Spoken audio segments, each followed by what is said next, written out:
Bonjour, aujourd'hui nous allons revoir la dilution. Tout d'abord, nous allons regarder une vidéo pour vous remémorer la technique de dilution en TP. Présenter une technique familière dans le monde de la chimie, la dilution. Alors pour cela, vous avez besoin d'une solution mère, d'un bécher pour contenir la solution mère à prélever, d'une fiole jaugée et de son bouchon, de l'eau distillée bien sûr pour réaliser la dilution, ainsi que de pipettes jaugées, et d'une propipette ou d'une poire aspirante connaissée. Faisons un petit focus sur les pipettes jaugées. Les pipettes jaugées ont au minimum un trait de jauge, un trait qui est en haut, et puis elles peuvent ne pas avoir de trait de jauge sur le bas comme la pipette du second plan. Cela veut dire qu'entre le trait de jauge du haut et l'embout de la pipette, il y a exactement 10 ml.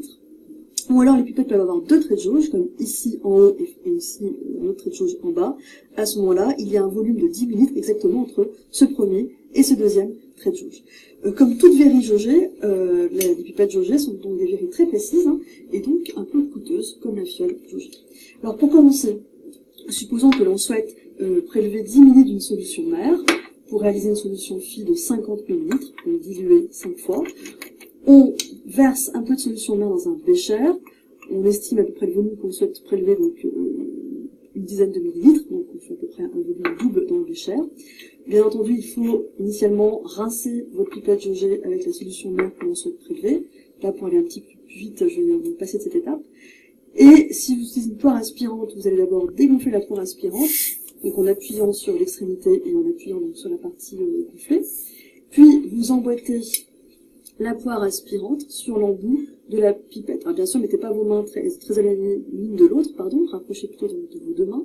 On emboîte la propipette sur la pipette jaugée sans appuyer fortement pour pas que la verrie, bien sûr, casse.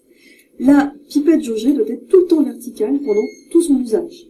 Donc c'est le bécher qui va éventuellement s'incliner. Quand vous enfoncez votre pipette, bien entendu, vous touchez pas le fond pour pas avoir de difficulté, bien sûr, après votre liquide. Et puis, vous allez prélever volontairement jusqu'à dépasser légèrement le deuxième trait de jauge du haut, sans pour autant arriver à la bulle de sécurité. Si le liquide monte dans la poire après est altérée. Alors, hop, on prélève, et là, à ce moment-là, vous voyez le niveau du liquide est légèrement au-dessus du trait de jauge. Cette fois, vous inclinez le bécher à 45 degrés. Alors, il y a des bulles d'air, donc on va recommencer, il n'y a pas de bulles d'air, voilà. Et donc vous inclinez votre bécher à 45 degrés pour ajuster tout doucement le bas du ménisque sur le trait de jauge. Ensuite, on va verser la solution mère prélevée dans la fiole jaugée, puisque ce n'est pas la pipette qui va s'incliner, mais la fiole jaugée, c'est à elle, on incline de 45 degrés.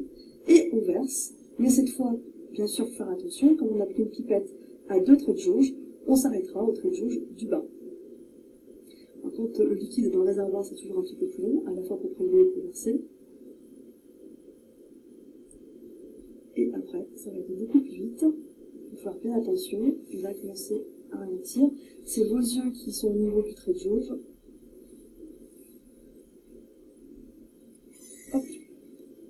L'excédent, on le met dans la pipette, dans le bécher, On enlève la poire aspirante. Et bien sûr, après l'usage, pensez bien à regonfler les poires aspirantes pour éviter de les abîmer, qu'elles craquellent un petit peu avec le temps. On a donc le volume de solution mère souhaité, ici c'est 10 ml. Moi, ce que je vous conseille de faire pour aller un peu plus vite, c'est de commencer à mettre de l'eau distillée ici directement au boulot. En tout cas dans la partie épaisse de la fiole. Hop, vous refermez bien sûr votre piscette d'eau distillée. On agite pour commencer à faire une première début de la dilution. Agitation manuelle. Puis ensuite, vous complétez la fiole jaugée jusqu'au trait de jauge. Cette fois avec la piscette.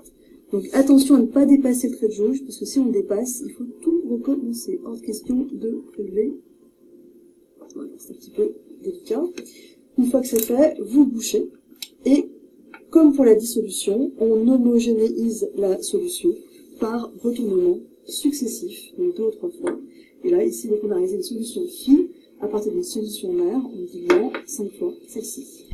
Donc, dans cette vidéo, vous avez revu la technique du facteur de la dilution en TP. Et nous allons revoir maintenant ce qu'est le facteur de dilution. Alors, ce facteur de dilution, c'est le nombre de fois dont vous diluez la solution mère. Il dépend bien sûr du matériel que vous utilisez. Vous avez vu que pour faire une dilution, il faut utiliser de préférence une pipette jaugée qui, elle, sert à prélever la solution mère. Donc le volume de la pipette représente le volume de solution mère prélevée. Puis, il faut utiliser une fiole jaugée et le volume de la fiole jaugée correspond au volume de la solution fille obtenue à la fin de la dilution. Alors comment calculer ce facteur de dilution? Eh bien, le facteur de dilution qu'on note F, c'est le rapport du volume de la solution fille sur le volume de la solution mère. Comme la solution fille est obtenue dans la fiole et que la solution mère est prélevée avec la pipette, le rapport est donc aussi égal au volume de la fiole divisé par le volume de la pipette. Reprenons l'exemple de la vidéo. Ils ont utilisé une fiole de 50 ml et une pipette de 10 ml. Donc si je divise 50 par 10, j'obtiens un facteur de dilution de 5. C'est pour ça qu'à la fin de la vidéo, elle a dit qu'elle avait dilué 5 fois la solution mère. Ensuite, grâce à ce facteur, nous pouvons obtenir la valeur de la concentration fille, puisque le facteur de dilution est également égal à la concentration mère divisée par la concentration fille. Attention, vous voyez, ce ne sont pas les mêmes dénominateurs et numérateurs, il faut faire attention. Par conséquent, la concentration fille, c'est la concentration mère divisée par le facteur.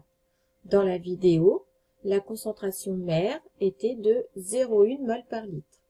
Comme elle a dilué cette solution 5 fois, la concentration de la solution fille obtenue dans la fiole est donc 5 fois plus faible, c'est-à-dire 2 10-2 mol par litre.